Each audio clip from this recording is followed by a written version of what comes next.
to this episode of KneeJerk. I'm your host, Josh with the most. Our other host, Katie. Everything is regrettable. Today we're watching Your Name. Okay, so what do we know about the movie? It looks Freaky Friday-esque. It's an anime. It looks cool. Looks pretty. I think it's getting all kinds of awards and jazz. Cool. Yeah. Let's watch Your Name. あの日、美しい眺めだった確かなことが身の回 We just watched Your Name. We're going to be talking about different aspects of the movie, just sort of responding to it using a 5-star scale. 1 star being unwatchable, 2 stars being not great, 3 stars pretty good, 4 stars awesome, and 5 stars absolutely perfect. There's a lot of cuteness going on over here. We're not going to do any spoilers until we get to the story section, and we'll let you know before we start talking about that, so you'll be completely safe. So the first aspect we're going to talk about is just our personal enjoyment of the film. So in terms of enjoyability, what would you give this movie? Bye, Dana.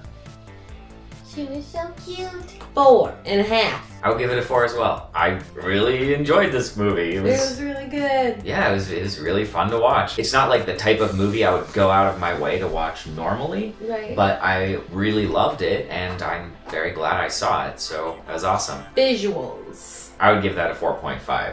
Yeah. I don't watch a ton of anime-style movies, but I would say this is probably the prettiest anime-style animated film I've ever seen. It was Really? just... Oh, yeah. Yeah, it was just gorgeous, at least to me. I also don't really have much to compare it to, so it definitely, 4.5. The next portion would be acting, or in the case of an animated film, it sort of includes the performance by the animators as well as the voice performance. How did you feel about the acting in the film and the overall characters? This is always hard. I guess a 4. I would give it a 4 as well. I felt for the characters, I believed in them. Pretty awesome. Sound. So for me, I think sound was, 3.5. One thing I found weird, which I've seen often, is their introduction to the movie, like the title sequence, is almost as if it's like a show.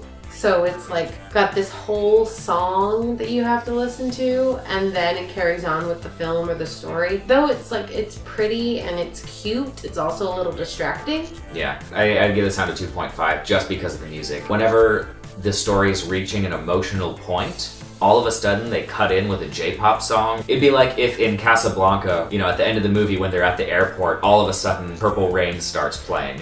So it's like, it just takes you right out of the moment. So the next bit, we're going to start talking about the story. We are going to go into spoilers, so go ahead and skip ahead to the time code on the bottom of the screen right here.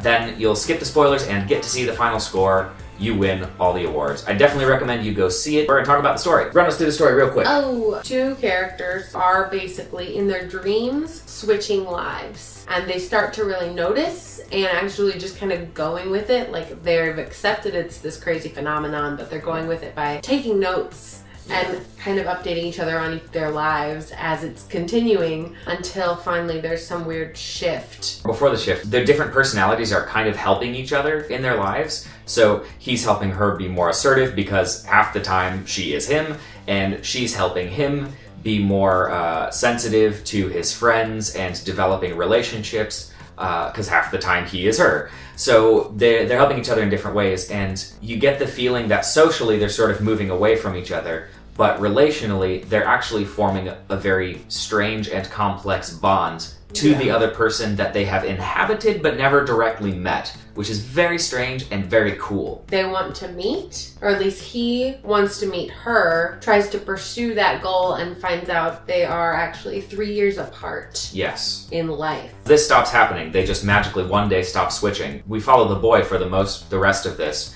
He has no idea why. He's desperate to find her, even though they're separated by 3 years of time. And he eventually finds the village, except it was destroyed by an asteroid that hit the Earth and just wiped the whole place out 3 years ago, which is the exact time that they stopped switching. It's complicated. It's very mystical, very magical. Time lapse. Twilight. Yeah, long story short, she and her friends end up saving the town, but she and the boy forget most everything about each other, except for just vague details.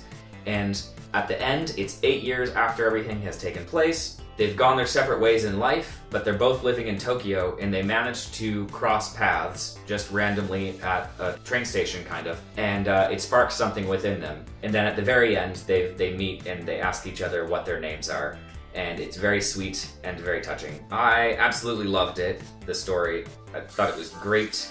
I would give the story a 4, a solid 4.